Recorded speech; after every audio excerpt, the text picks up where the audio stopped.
राजनांदगांव में मुहर्रम के आयोजन को लेकर इस बार माहौल कुछ अलग ही मोड़ पर पहुंच गया है। मुस्लिम समाज की दो प्रमुख समितियों जामा मस्जिद इंतजामिया कमेटी और जुल्फिकार ए हैदरी कमेटी ने राज्य वक्फ बोर्ड को ज्ञापन सौंपकर आयोजन के दौरान होने वाली कुछ गतिविधियों पर सख्त रोक लगाने की मांग की है।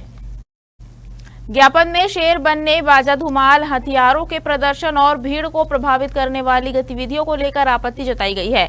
समितियों का कहना है कि पिछले कुछ वर्षों में ऐसे आयोजनों के कारण सामाजिक माहौल प्रभावित हुआ है और आम लोगों विशेषकर महिलाओं को असुविधा का सामना करना पड़ा है। इस मामले ने दिलचस्प मोड़ तब लिया जब मांग बाहर से नहीं बल्कि समाज के भीतर से ही उठी, यानी आयोजन के तौर तरीकों पर सवाल अब समुदाय के अंदर से ही खड़े हो रहे हैं, जिससे परंपरा और अनुशासन के बीच बहस और गहरी हो गई है।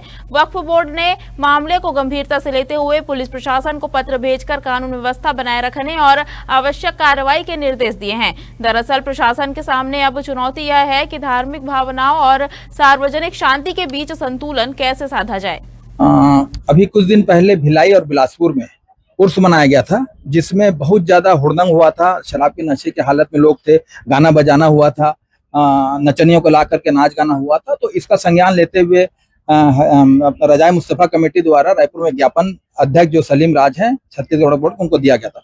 तो उन्होंने इस पे गैर शरई तरीके से, जिस तरीके से उर्स में अगर हुड़दंगियां हो रही थी उस और ट्रैफिक जाम हो रहा था और आतिशबाजी और दुनिया भर के गैर शरई काम हो रहे थे, तो उन्होंने संज्ञान लेकर के और इसमें प्रतिबंध लगाने के लिए एक आदेश पारित किया था कि अगर इस तरीके से कोई हरकत होती है, कानून व्यवस्था को बाधित किया जाता है और रोडों में ट्रैफिक जाम किया जाता है, हो हल्ला होता है, डीजे और धुलमाल से मतलब काफी कोलाहल मचाया जाता है, इस पे प्रतिबंध लगाया जाए। तो उन्होंने खुद संज्ञान लिया और समस्त छत्तीसगढ़ में एसपी कलेक्टर साहब को आदेश पारित किया था कि इस पे पूर्ण प्रतिबंध लगाया जाए।